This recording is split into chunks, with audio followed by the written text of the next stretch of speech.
Good morning, listeners. Today's episode is about apple pie and coffee. I'm in my backyard with my camera pointed at 2 apple pies.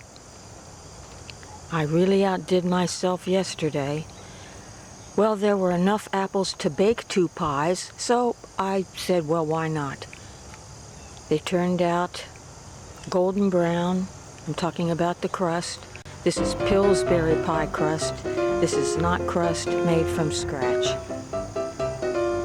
Wishing you a wonderful weekend with sweet apple pie thoughts in your backyard, in the kitchen. Call a friend, invite them over for apple pie and coffee. Right now this bee is sucking up the sugar from one of the apple pies, moving in for a close-up.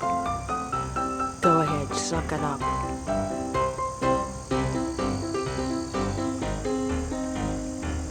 Thank you for listening.